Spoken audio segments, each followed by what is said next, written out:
Assalamualaikum warahmatullahi wabarakatuh. Bismillahirrahmanirrahim. Alhamdulillahilladzi khalaqal mauta wal hayata liyabluwakum ayyukum ahsanu amala. Asyhadu an la ilaha illallah wahdahu la syarika lah. وأشهد أن محمدًا عبده ورسوله. اللهم صل وسلم على محمد وعلى آله وصحبه والتابعين تابعين بإحسان إلى يوم الدين. لا حول ولا قوة إلا بالله العلي العظيم. أما بعد. Tuan-tuan muslimin dan muslimat yang dirahmati lagi dikasihi Allah Subhanahu wa taala. Untuk mengisi kekosongan kuliah pada pagi ini, kalau ikut nak Ustaz Zubir pagi ni nah. Dia sibuk lah ni. Saya duk jual kambing perak banyak lah ni.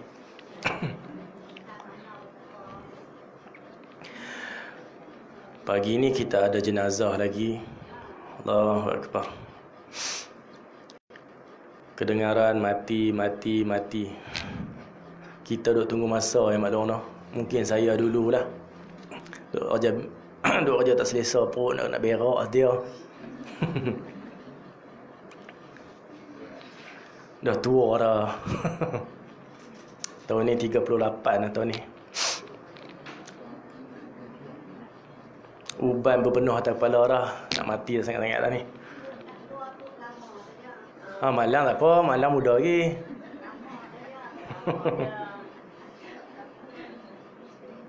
Tun Mahathir lagi tua lah, 95 tahun ni. Pagi ni insya-Allah saya nak kongsikan petua dari salafus salih tentang penawar bagi hati, cara ubat hati. Hati kita sebenarnya tuan-tuan muslimin dan muslimat yang dirahmati Allah kerah.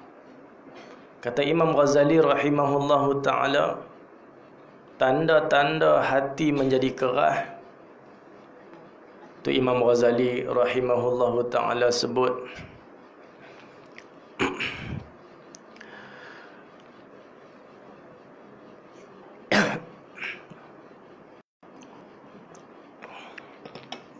kata Imam Ghazali, carilah hatimu di 3 tempat. Kita nak lihat hati kita kerah ataupun tidak, carilah hatimu, kata Imam Ghazali, di 3 tempat. Yang pertama apa?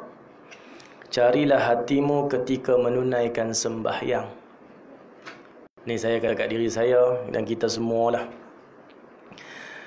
Carilah hatimu ketika menunaikan sembahyang. Sembahyang ni kita rasa seronok, kita rasa sedap, rasa nikmat. Tanda hati kita hidup. Kalau sembahyang ni, kalau kita sembahyang, angkat-angkat takbir tu, kita dah pergi lain dah.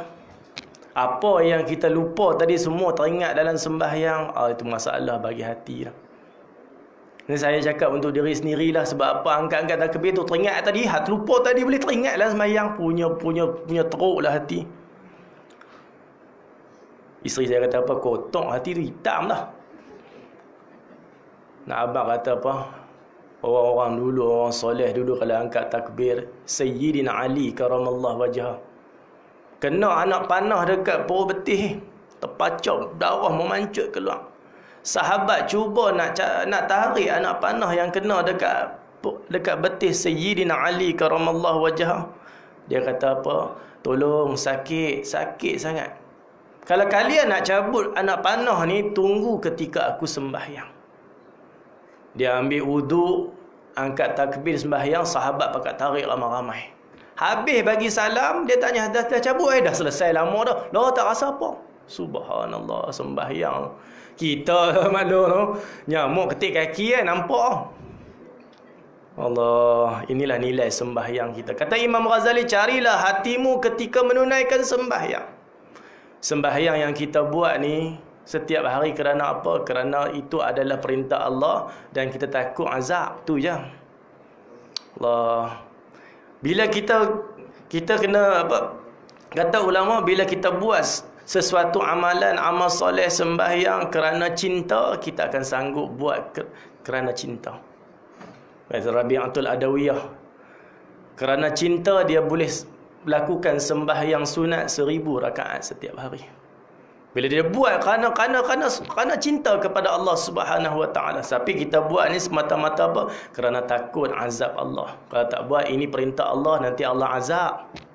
Terpaksa buat dalam keadaan keterpaksaan. Tu Imam Ghazali rahimahullahu ta'ala sebut apa? Carilah hatimu ketika menunaikan sembahyang. Kalau sembahyang rasa sedap, rasa nikmat, lepas bagi salam, nak rasa nak angkat pula 2 rakaat. Allah. Kita kalau boleh sunat ni dapat 12 rakaat tu pun jadilah malam Fardu kita sembahyang 5 waktu cukup. Lepas tu hak yang Nabi kata, siapa-siapa yang sembahyang sunat rawatib 12 rakaat, Allah akan binakan untuknya satu rumah di dalam syurga. 12 rakaat ni pun jadilah sembahyang sunat, tak banyak, jadilah ni lah. 2 rakaat sembahyang sunat subuh, 2 rakaat sembahyang sunat qabliyah zuhur, sebelum zuhur 2. Kalau boleh buat 4 lagi bagus. 4 ni kata Nabi, siapa-siapa buat 4, zuhur, qabliyah zuhur buat 4, qabliyah zuhur buat 4, ba'diyah zuhur buat 4, dia selamat daripada api neraka. Isteri Nabi, seorang isteri Nabi, saya lupa namanya, bila dengar Nabi sebut ni, dia tak pernah tinggal sampai akhir hayat. Qabliyah zuhur, ba'diyah zuhur. Saya pun cuba jugalah, bila dengar tu qabliyah buat 4, ba'diyah buat 4, boleh 3 hari, lepas tu tinggal 2 balik lah. Takat tu ya iman. Nah, kita cuba-cuba buatlah. Tak boleh buat 4, qabliyah buat 2, ba'diyah buat 2. Asar, sunat asar 2 rakaat. Ba'diyah maghrib 2 rakaat. Ba'diyah isyak 2 rakaat. Maka 12 rakaat sunat rawatib. Kata Nabi SAW, siapa-siapa sembahyang sunat rawatib ni, Allah akan bina untuknya satu rumah di dalam syurga. 12 rakaat ni dituntut sangat-sangat nak buat, nak maklum lah. Jangan tinggal. Hampa buat. Tak cukup dengan solat fardu kita. Solat fardu kita kalau kata nilai di hari akhirat nanti takut tak ada apa. Tolak pi tolak mai, tambah pula sembahyang pula duk teringat kata. Sembahyang kita dikira satu persatu di hadapan Allah. Mungkin insya-Allah sembahyang sunat dia boleh tampung baliklah. Kalau sembahyang tak ada rasa apa, tak ada rasa nikmat, tak rasa seronok, kata Imam Ghazali rahimahullahu ta'ala, carilah hatimu ketika membaca Al-Quran. Baca Quran pula. Kalau sembahyang pun tak rasa seronok, tak rasa nikmat, baca Quran pula. Kalau baca Quran, bila lepas muka semuka nak baca, lepas muka semuka baca, rasa ni ada orang yang Allah bagi macam tu.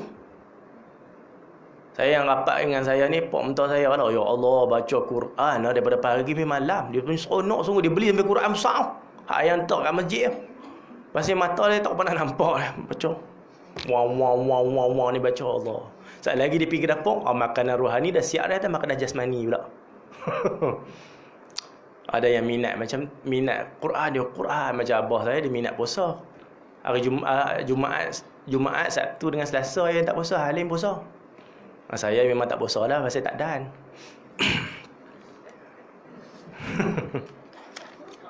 Tak dan malam kadang-kadang kuliah duha dia perlu idam makan, buat ustaz makan ustaz. Puasa apa sunat saja. Saya pun dah pakai model tu lah, tak puasa. Dan kadang-kadang Isnin Khamis tu ada kuliah duha. Macam dekat Taman Cukup Manis Lunas tu. Situ ramai juga 50 orang lebih. Depa kalau kata lepas kuliah pakak bawa mai seorang sikit. Wow, punya banyak. Saya pun junah makan. Ada orang ni masa. Minggu lepas dia bodoh Saya pun habaq lah, minta maaf lah. Maklum-maklum saya hari ni puasa sunat. Tak usah puasa sangat puasa buka sunat Saya pun buka bismillah makan. Lepas tu saya tak puasa dah. Sembang kemas. Carilah hatimu ketika membaca Al-Quran. Tu ada seorang ustaz ada cerita. Dia tengok sendiri. Ada seorang haji ni nak dibedah. Tolak dah dalam nak pergi dewan bedah, umur 70 lebih. Tolak dalam nak pergi dewan bedah. Bila dah doktor dah buka lampu kan nak bedah kan, dia teriak. Doktor tanya Haji, kenapa Haji teriak? Pasal apa Haji? Haji takut nak bedah ke? Tak. Saya bukan takut untuk dibedah dan saya bukan takut mati. Orang selalu duk cerita dekat saya pembedahan ni memakan masa yang lama. 6 jam sampai 12 jam pun ada. Saya takut bila masa yang lama tu terbuang macam tu saja. Dan masa itulah setiap hari menjadi rutin harian saya mengulang-ulang bacaan Al-Quran. Doktor pun tanya, Haji baca Quran berapa muka surat setiap hari? Alhamdulillah, saya amal daripada muda sampai hari ini. Alhamdulillah tak banyak saya baca, cuma 10 juzuk saja setiap hari. Subhanallah. Dia bila dia main sampai tahap ni, bila tak baca tu dia jadi macam gelisah. Tu macamlah kita kalau kata sembahyang, bila kita ralik nak kalau tak sembahyang dia rasa gelisah tu. Itulah tanda hati tu hidup. Kalau tak ada rasa apa tu, nak macam pergi umrah baru ni lah. Bila kita tak boleh sembahyang jadi gelisah tak ketahuan lah. Allah. Lain relax kat lena apa. Kita jadi gelisah. Tu kau duk cari macam-macam cara nak sembahyang atas terbang macam-macam lah. Jadi gelisah. Bila gelisah tu tanda hati kita hidup. Macam Haji ni lah tak boleh baca Quran dia teriak. Sedangkan nak dibedah. Sebab apa? Rutin harian dia mengulang-ulang bacaan Al-Quran setiap hari. Macam kalau di Kedah ni, Pak Sumit Kuala Nerang tu lah. Kampung Kuala Pai Bukit Temaga. Seorang soleh wali Allah. Dia baca Quran sehari 10 juzuk setiap hari. Puasa sunat ni hari-hari lah. Ya Allah. Manzur pergi jumpa Manzur. Orang soleh ni. Kalau baca Quran kita tak ada rasa nikmat, tak rasa seronok.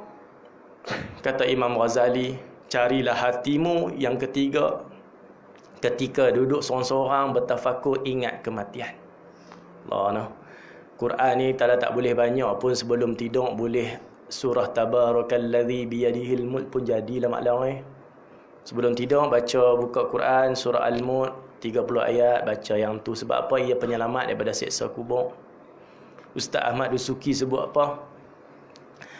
Quran ni bila kita masuk dalam kubur, malaikat Munkar Nakir mai. Sebelum Munkar Nakir mai, orang hantar jenazah kita ke kubur, orang balik ya.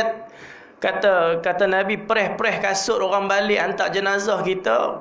Si mati mendengar, baliklah, pakat balik belakang tinggal aku seorang-seorang.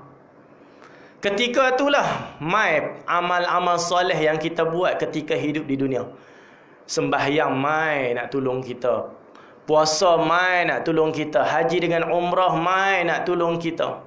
Semua pakat mai. Zakat, sedekah kita semua nak tolong kita, pakat keliling mai dekat jasad kita, dekat roh kita.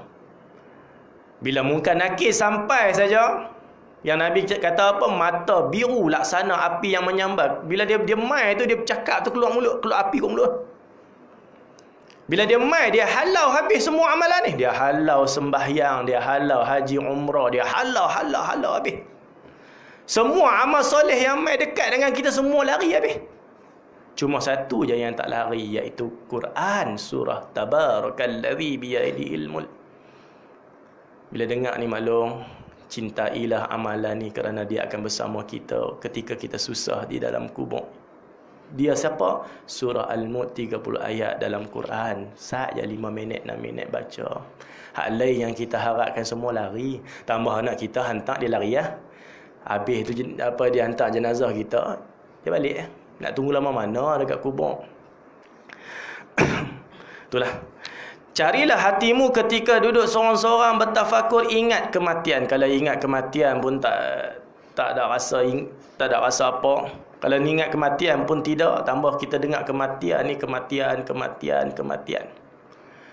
Hari ini ada kematian. Kalau kita bila ada dengar kematian tu, kita terasa, ya Allah, aku ni bila ni?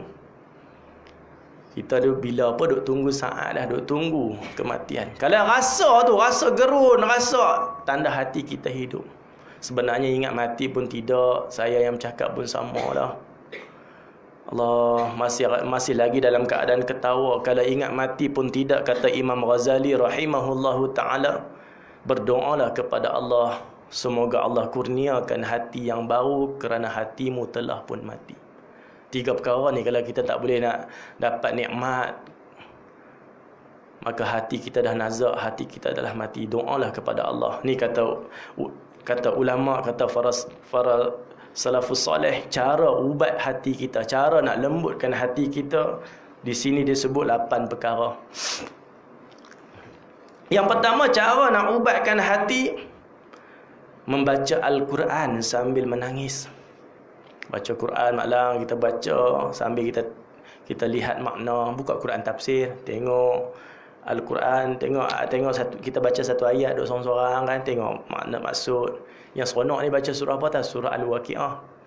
Mula cerita kiamat, lepas tu cerita pasal syurga, lepas tu last sekali cerita pasal neraka. Ya Allah, orang-orang soleh kalau dia sembahyang sunat, dia baca surah-surah macam ni, sambil baca tu sambil menangis teresak-esak. Sebab apa? Cerita pasal neraka. Ahli neraka dalam surah Waqiah akan dihidangkan makanan apa? Buah zakum. Buah yang berduri daripada neraka. Pokok zakum ni satu-satu pokok yang boleh hidup dalam neraka. Allah, bila itulah tadabbur, kita baca, kita fahami apa yang kita baca. Membaca Al-Quran dengan menangis. Tu kata ulama, bila sebut Al-Quran dia ada tuntutan dia. Hak Al-Quran. Al-Quran dia ada 5 hak. Yang pertama, Al-Quran dia wajib kita imani. Kena beriman sungguh dengan Quran. Quran kata yang tu lah. Tu Nabi SAW bersabda, man kafaran biharbin minal Quran faqad kafar. Barang siapa kufur dan engkar satu huruf daripada Quran, maka dia telah menjadi kafir secara nyata. Satu huruf ya. Alif lam mim. Kita pun baca alif lam. Zalikal kitabu la raiba fihi. Orang tanya, bukan ada mim ke? Aku alif lam ya, mim aku buang. Hanya macam tu ya, menghazafkan mim je menjadi kafir ketika tu juga. Tu belum menolak satu ayat daripada Quran. Nah, Quran kata-kata ulama, Al-Quran wajib kita imani. Quran pula tak boleh buat lebih-lebih kurang. Letak sesuatu di atas Quran, dosa besar. Ni Quran kan, saya ulang balik lah, ni Quran kita letak, kata ulama, hanya letak kain serban ni haram, dosa besar. Sebab Quran tak boleh letak sesuatu di atas Quran yang mulia, melainkan letak tu Quran juga tak apa. Ni Quran letak surah Yasin boleh. Letak sesuatu di atas Quran walaupun hanya tu kain serban. Kepiah kadang-kadang kita pergi ziarah rumah orang, kadang-kadang tengok lepas mayang piah tu tak atas Quran. Jangan, Quran tak boleh letak sesuatu di atas Quran kerana dia terlalu mulia. Nak pegang Quran kena ada wudu. Kalau dalam rak nak letak macam tu tak apa. Tak boleh. Ni tak buku lain semua tak apa. Jangan letak sesuatu di atas Quran. Tambah pula ada yang lagi lak Quran letak bawah bantai. Surah Yasin bawah bantai sebab apa? Takut setan. Tidur atas bantai. Maka kalau tak tahu haram dan berdosa besar. Kalau tahu tak boleh, haram, dosa besar, pergi letak juga. Pergi tidur atas bantai sedangkan surah Yasin ada di bawah tu, menjadi murtad ketika tu juga. Sebab apa? Quran dibuat perkara macam penghinaan bagi Quran. Macam nilah orang tanya ulama, bolehkah kita pakai tangkai? Tangkai kan kadang-kadang ada budak-budak duk teriak kan. Teriak malam, pergi jumpa ustaz-ustaz, jumpa Tok Bomo, dia buat tangkai. Kata jumhur ulama, tangkal ni haram. Ada seorang ulama qaul yang dhaif mengatakan boleh tangkai ni asalkan tidak ada unsur-unsur yang syirik. Setakat tulis ayat Quran, nak buat tangkai tu tak ada masalah. Cuma Yang kita bimbangnya, tangkai tu yang telah ditulis ayat Quran tu, apa pakai tu masuk bilik air macam mana? Kebanyakan saya tanyalah masuk bilik air terus sekali ya. Pasal pada tangkai tu ikat mati. Masuk dalam bilik air, hukum dia haram dan berdosa besar. Kerana tempat najis jadi penghinaan. Dah tahu kata tak boleh, haram, berdosa besar, pi masuk juga. Maka satu, batal kalimah syahadah. Terbatal semua pahala amalan yang lalu, haji dan umrah yang kita buat batal. Sebab apa? Dengan kita menghina Al-Quran. Jangan buat main-main dengan Al-Quran. Tu kata ulama, kalau Quran, kita Quran kita buat hantaran perkahwinan, tak apa, okeylah tu buat hantaran. Apa hal dibuat hantaran? Bila kahwin kah Farhan? Nak pergi. Ni anak murid saya ni, mengaji saya. Apa Quran buat hantaran?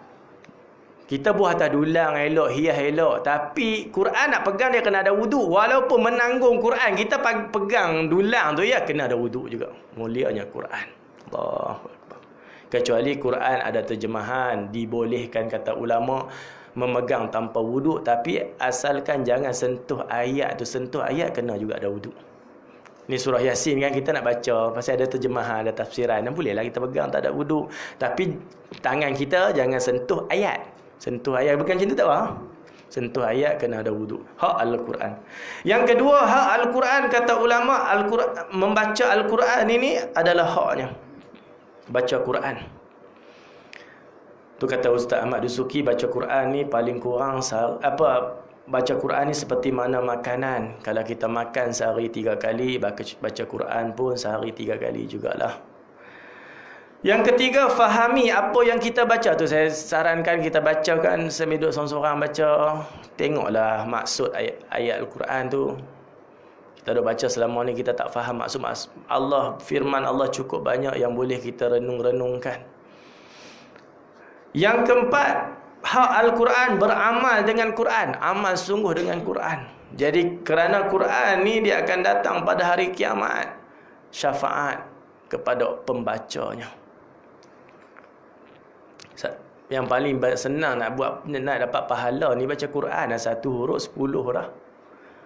Tu Datuk Ismail Kamus kata satu huruf 10. Kita buka Quran, Bismillahirrahmanirrahim. Nun, sadaqallahul azim, 10 dah pahala. Satu huruf 10 pahala. Tidak kalian membaca alif lam mim, melainkan alif satu huruf, lam satu huruf, mim satu huruf. Alif 10 pahala, lam 10 pahala, mim 10 pahala. Kalau baca pula dalam sembahyang, kita baca Quran, sembahyang sunat baca banyak-banyak sikit. Baca Quran dalam sembahyang, baca surah dalam sembahyang, satu huruf di 100 dah. Oh, tu orang dulu soleh dulu kan bila sembahyang Imam Syafi'i. Imam Syafi'i sembahyang sunat 2 rakaat. Rakaat pertama surah dia baca 15 juzuk Quran. Rakaat kedua sembahyang 15 juzuk Quran. Allah, nampak apa? Satu huruf 1. Kalau luar sembahyang satu huruf 10. Bulan satu huruf 100 kalau apa luar sembahyang. Allah, nak abang kata untung maklum tu baca lah. Sembahyang sunat jangan dah baca qul huwallah ya. Qul huwallah tu tak apa. Tapi baca panjang-panjang sikit. Dah yang tu ya hafal. Baca banyak-banyak lagi 10 kali qul huwallah dalam sembahyang. Nak bagi dapat orang qul huwallah lagi dahsyatlah. Satu qul huwallah 10 juzuk Quran pahala. 3 qul huwallah khatam Al-Quran. Siapa-siapa yang membaca 10 kali qul huwallahu ahad, kata Rasulullah sallallahu alaihi wasallam, Allah akan bina untuknya satu rumah di dalam syurga. Yang kelima, hak Al-Quran, menyampaikan Al-Quran kepada seluruh umat manusia. Singgah lagi. Manzur kata ini ada jenazah 945 kena berhenti lah. Kita berhenti lagi. Jenazah siapa? Orang sini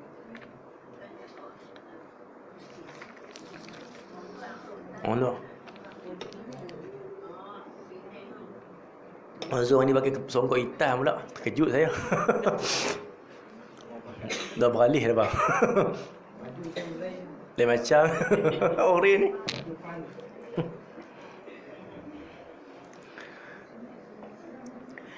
Petua penawar bagi hati ni, ubat hati, membaca Al-Quran sambil menangis. Cuba nah kita baca tu, bila kita tengok makna dia akan sebab. Tengok ayat makna dia akan mengalirkan air mata. Yang kedua, cara ubat hati menangis kepada Allah pada waktu lewat malam. Mana kita bangkit tahajud malam-malam. Bangkit tahajud jangan awal sangat malu. Sejam sebelum subuh atau boleh kita buat istiqamah lah. Sejam sebelum subuh bangkit, solat tahajud, taubat, apa semua, witir. Kita doa tu menangislah ketika tu. Kerana doa tu ketika tu sangat mustajab. Bila kita duduk seorang-seorang, dia mai satu perasaan tu. Doa. Kata ulama, cara untuk ubat hati menangis kepada Allah pada waktu lewat malam. Yang keempat, cara untuk ubat hati ni mengerjakan sembahyang di waktu malam lah. Sembahyang tahajud tak payah banyak lah, 2 rakaat pun jadilah.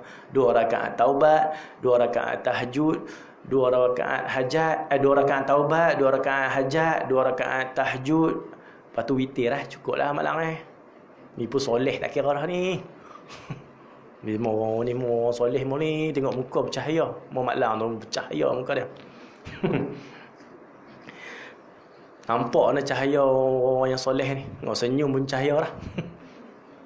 Nak malam tu, dia dah.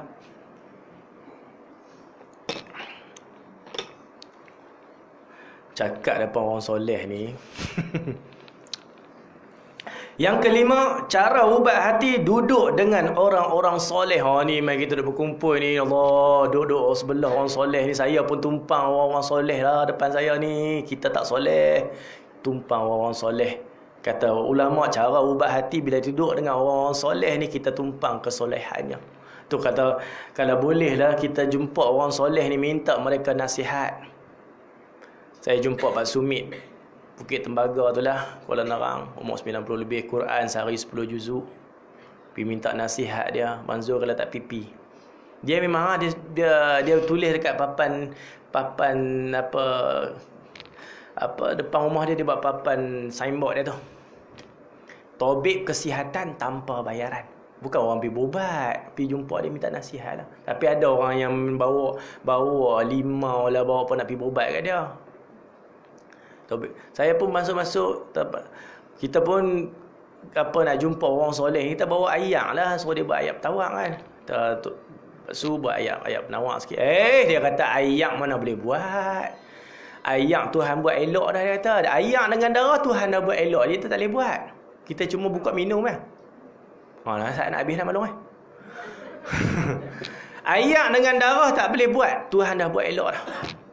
Saya kata bukan suruh buat ayak, lepas tu saya suruh jampi dekat ayak ni buat ayak tawak. Dia kata nak buat ayak tawak, dia kena kena buat ayak masin baru boleh dibeli tawak. Sampai ke sudah saya baru masuk ayak dalam kereta, dia tak jampi pun. Malu saya. Lepas tu saya tanya dia, Pak Su, tolong nasihat saya. Nasihat satu ya, jangan tinggal Quran. Berdampinglah dengan Quran, hidup akan selamat. Allahu Akbar. Quran lah. Tengok orang ahlul Quran lah.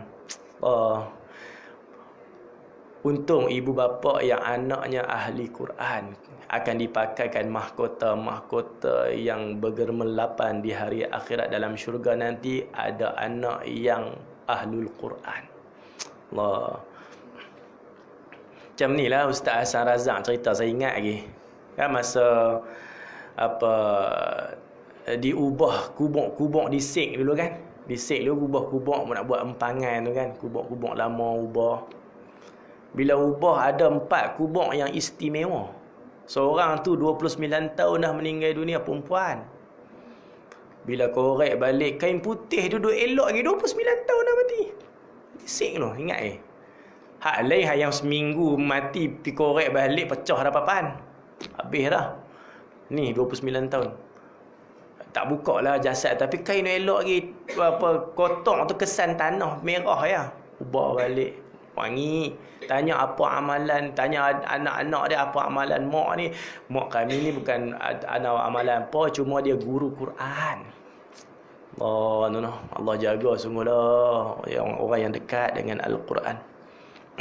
Itulah kita boleh maklum, boleh mengajak sikit-sikit. Kok kampung jadilah, jangan tinggal, teruskan sampai ke akhir hayat. Orang baca Quran, orang beramal dengan Quran daripada kita duk mengajak tu, selama-lamanya di hari akhirat kita akan dapat sahamnya berterusan.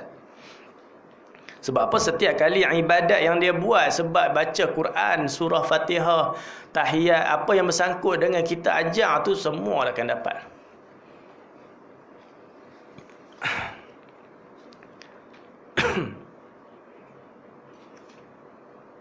Yang keenam, cara ubat hati ni makan makanan yang halal.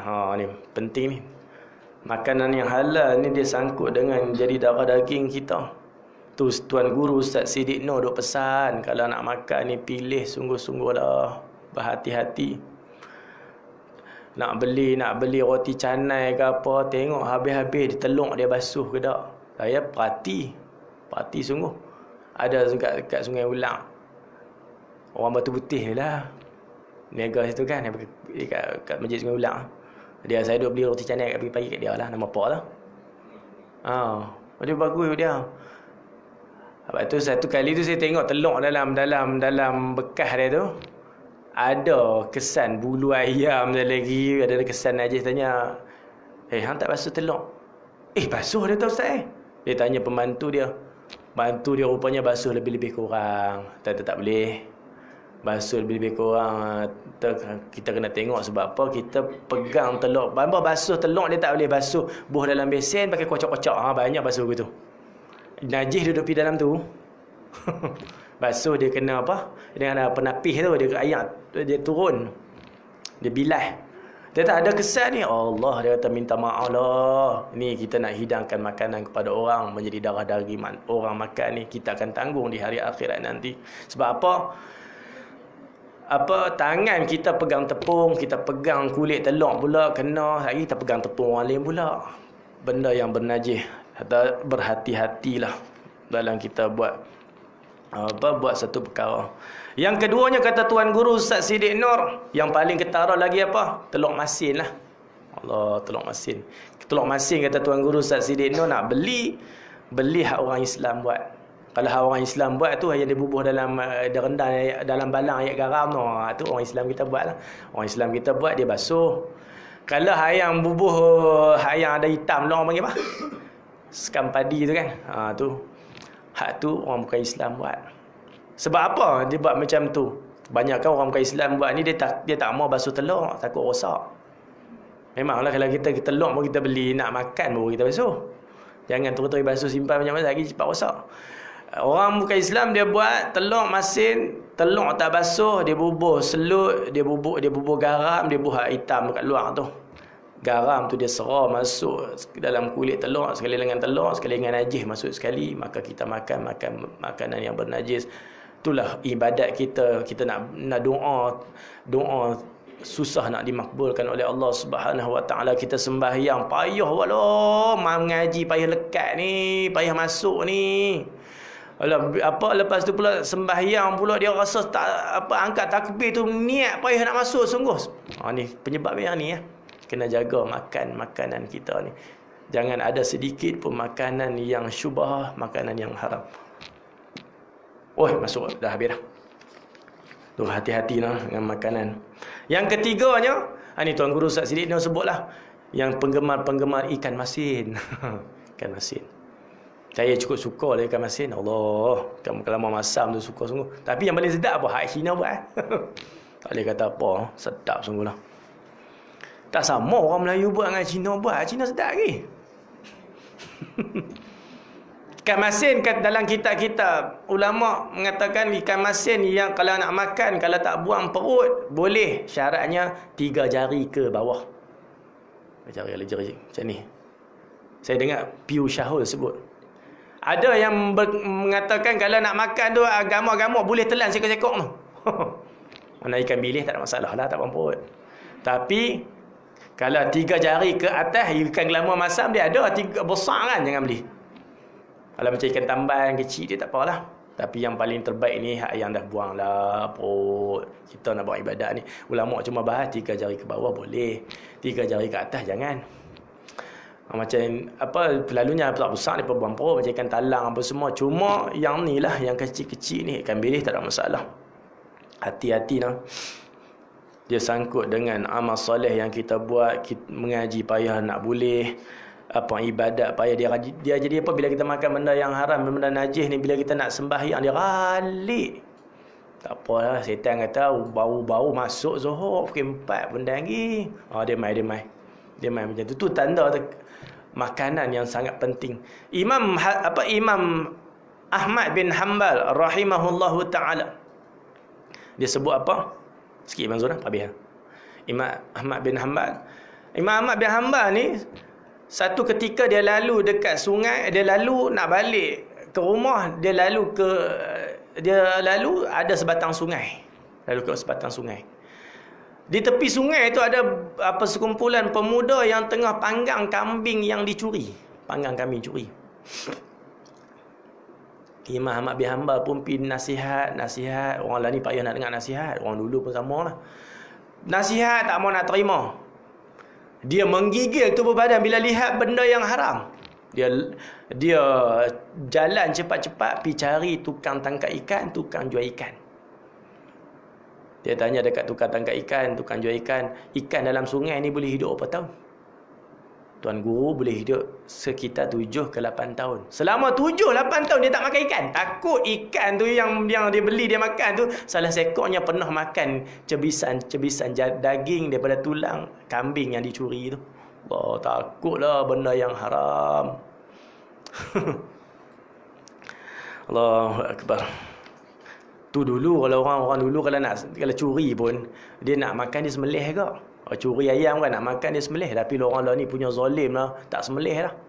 Tu yang berlaku dekat jalan nak pergi ke Serdang kan. Ada depa tunjuk dalam guru WhatsApp lama lah. Depa tangkap lembu 2 pikul boleh masuk dalam kereta kancil tu. Saya pun heran. Besar lembu. Orang masuk dalam hutan kelapa sawit tu, kerak paha yang 4 paha kerak pergi jual. Lembu biar mempuih macam tu lah. Tak sembelih dah. Orang dulu kalau nak makan dia sembelih juga, walaupun curi dia tak mau haram 2 kali. Bila ni berkali-kali haram. Yang ketujuh, last habis. Yang ketujuh, cara ubah hati mengasingkan diri dari masyarakat. Maknanya kita tak suka dengar perkara-perkara yang tak elok lah. Kalau orang duk cerita perkara-perkara mengumpat, kita ni tak mau cakap banyak. Cakap pun orang marah kita. Kita asingkan diri lah, mangkit pi. Bila orang dengar orang mengatakan orang yang mangkit pi, ni orang soleh, sifat orang soleh, mangkit pi. Mengasingkan diri daripada masyarakat. Yang ke-8, yang terakhir, tidak suka mengurus hal ehwal orang lain. Tapi tak suka pun kita benda mungkar kita kena cegah juga. Kadang-kadang tak mau jaga tepikan orang, tapi kena ingat juga kalau nampak maksiat kena tegur. Itulah 8 perkara cara ubat hati. Mudah-mudahan menjadi manfaat untuk kita bersama. Sebelum kita 8 perkara, baru 7. Yang ke-8, banyak kurangkan makan. Yang ke-8, kurangkan makan ni cara ubat hatilah. Jangan makan banyak sangatlah. Dia petua ulama orang soleh ni, kalau pergi rumah orang makan banyak, di rumah sendiri dia makan sikit. Ni kadang-kadang kita rumah orang tu kita soleh sangat, tak makan, saya berhenti sebelum kenyang. Tapi di rumah tu dia punya makan. Pergi rumah orang, kita nak raih orang yang hidang makanan kita. Kadang-kadang kita pergi kan, tahu dah rumah tu orang soleh, kita pergi makan banyak sikit. Imam Syafi'i rahimahullahu ta'ala pergi rumah Imam Hanbali kan, anak murid dia. Pasal Imam Hanbali ni duduk puji Imam Syafi'i, puji guru dia, puji sampai anak perempuan dia kata apa, hebat sungguh guru ayah ni, ayah duk puji sangat-sangat. Lepas tu kata Imam Hanbali, ayah nak jemput guru ayah mai. Anak perempuan dia kata elok lah, nak tengok sangat guru ayah ni macam mana, sampai ayah duk puji sangat ni, Imam Syafi'i ni hebat sangat ni. Mai Imam Hanbali pun hidang makanan ni, Imam Syafi'i makan yang ni, makan yang ni, makan yang ni, makan ni, makan ni. Anak perempuan heran, ayah aku makan sikit ni, guru ayah ni kebulok sangat ni, makan sungguh-sungguh. Tak jadilah guru ayah aku ni. Kata hebat sangat. Kalau orang soleh ni dia berhenti sebelum kenyang, tapi Imam Syafi'i makan sungguh. Lepas tu pula disediakan dalam bilik sediakan air untuk berwuduk apa semua. Anak perempuan ni duduk dengar. Tak bunyi air ni, tak mangkit semayang. Tak mangkit semayang malam. Tengok-tengok mangkit subuh pun ayah semayang pun tak ambil. Ayah nak macam tu ke? Tak jadi ni, ayah aku pukul 3 mangkit dah. Keesokan harinya anak perempuan ni tak puas hati. Dia kata, ayah duk puji guru ayah ni. Saya tengok ayah lebih hebat pada guru ayah ni. Tengok dia makan banyak, ayah makan sikit ya. Dia makan banyak. Makan makan ni. Lepas tu disediakan ayah pun tak luak. Dia ambil wuduk masa mana? Dia tak semayang malam ni, dengar-dengar semayang subuh, wuduk pun tak ambil. Imam Syafi'i kata, ni guru ayah ni, jangan duk kata kat guru ayah. Tak, ayah tanya dah ni, pelik sangat ni. Ayat semayang pun tak ambil, makan banyak. Kata Imam Ahmad bin Hanbal, Imam Hanbali kata, tak apa, nanti ayah tanya guru ayah. Duk tengah-tengah makan pagi tu, tanyalah, Tuan Guru, ada kemuskilan ni, anak perempuan saya suruh tanya ni. Dia muskil. Pak saya duk puji Tuan Guru ni. Tuan Guru ni orang yang hebat, orang yang soleh. Tapi kemuskilannya, apa Tuan Guru ni makan banyak pula. Pelik pula nah. Lepas tu semayang tak mangkit, semayang malam. Lepas tu tengok mangkit subuh, wuduk pun tak ambil. Ayah duk banyak tu juga. Imam Syafi'i kata, tak apa, saya akan jawab. Sebenarnya, wahai Ahmad bin Hanbal, aku mai ni, aku tahu kamu orang soleh. Aku tahu rumah kamu ni rumah orang soleh. Bila kamu hidangkan makanan yang disediakan oleh orang soleh, ada keberkatannya. Bila aku makanan yang banyak ni, aku makan yang ni. Mungkin berkat tak ada yang ni, ada berkat dekat makanan ni. Tu aku sentuh semua makanan tu, dia kata. Nak tahu berkat tu tak mana? Aku nak keberkatan tu, dia kata. Bukan aku nak makan banyak, dia kata. Aku makan semua makanan sebab apa? Nak ambil berkat orang soleh. Yang keduanya, sembahyang malam. Sebenarnya aku tak tidur pun, dia kata. Aku sebelum mai ke sini, aku jumpa satu hadis Nabi SAW. Nabi sebut satu hadis tu, aku duk fikir hadis tu ya. Duk fikir hadis tu daripada semalaman. Aku tak tidur. Aku tak tahajud. Kerana tahajud ni untuk diri sendiri, dia kata. Ni aku duk fikir pasal hadis Nabi ni. Aku duk fikir daripada malam sampai ke subuh tu. Aku dapat hurai. Aku dapat 70 bab daripada satu hadis Nabi SAW. 70 bab ni untuk apa? Untuk masalah umat. Kalau sembahyang tahajud untuk diri sendiri, tapi hak ni untuk umat. Dan aku tak tidur pun, tu yang aku tak ambil wuduk. Sebab apa? Aku masih berwuduk dan aku sembahyang subuh dengan wuduk yang sama. Kata Imam Syafi'i rahimahullah ta'ala. Anak perempuan pun tentulah. Tu saya tambah lah. Ada cakap. Itulah cara ubat hati, kurangkan makan. Kalau makan ni, kalau pergi rumah orang soleh, pergi rumah orang nak jaga hati orang tu makan banyak. Macam saya dekat Langkawi lah. Masa pergi Langkawi kan, ada seorang haji nama Haji Mat. Haji Mat ni kalau kata dia kalau sebulan sekali pergi ke Langkawi, dia akan panggil lah pergi rumah dia. Ustaz, lepas main Jumaat, lepas khutbah Jumaat, Ustaz main lah rumah. Dia punya seronok orang pergi rumah dia. Dia pesan dekat isteri dia, bakar ikan ni bakar. Sotong, dia beli sotong 1 kilo. 2 kilo, buat goreng tepung. Dia tahu Ustaz suka makan. Kalau Ustaz Halim Nasir, dia sedia ketam. Macam-macam dah bakar. Nasi ni yang kalau abah saya ada gulai buat khas, gulai Temenung makan. Tambah satu lagi yang paling sedap Langkawi ni, kalau kata satu lagi, kabu beronok lah. Mana bisa makan beronok Malang? Beronok dia macam ulat-ulat sikit. Dia mentah-mentah hiri buat kabu. Dia duduk dalam laut lah. Macam ulat lah. Serai sekali saya pun tengok, tak lalu macam ulat. Kerat mentah mentah buat kabu. Mula-mula tak lalu, lepas tu bila try sekali, habis besen saya makan. Pergi rumah dia punya seronok nak jamu kita makan. Saya bila pergi rumah dia tak makan pagi tu. Saya kalau kata pergi rumah dia tak akan makan pagi. Sebab apa? Nak bagi kosong perut, biar lapar betul-betul makan rumah dia. Bila kita tengok kita nasi dah habis dan tu, saya kira kata kat bini dia, kering. Ambil apa yang ada. Dia makan. Saya kata, Haji dah 3 kali dah saya tambah ni. Tak boleh pi dah ni. Perut dah cekang ni. Saya lagi pecah perut saya. Perut ada 3 lapis. Petas lapis tinggal 2 lagi. Tak larat nak suruh tolak dah ni. Naklah ustaz, tak larat nak tolak, saya nak tolong tolak dah. Tu dia paksa saya makan, nak apa seronok rai makan masak. Itulah saya makan sampai terlentang. Kangkang saya makan tu dia punya makan.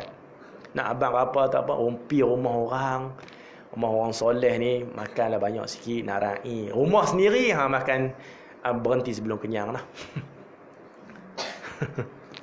Tapi kalau rumah sendiri pun kalau kata macam saya pun tak wani ke. Isteri saya kata saya lagi dia mogok tak mau nak masak. Tumbal makan juga balik rumah balik juga makan. Mazul buat macam tu Mazul. Balik juga makan walaupun makan kedai. Itulah saya rasa cukup sekadar tu pertemuan kita pada pagi ni. Kita jumpa pada sesi yang akan datang minggu kedua Jumaat dengan sambungan kitab Sakratul Maut. Mudah-mudahan menjadi manfaat untuk kita bersama. Sekian aqulu qawli hadza wassalamualaikum warahmatullahi wabarakatuh. Bismillahirrahmanirrahim. Allahumma inna nas'aluka ilman nafi'a wa rizqan wasi'a wa shifaan min kulli da'. Rabbana atina fid dunya hasanah wa fil akhirati hasanah wa qina azabannar. Wa akhiru da'wana alhamdulillahi rabbil alamin. Taqabbalallahu minna minkum. Lajak lah.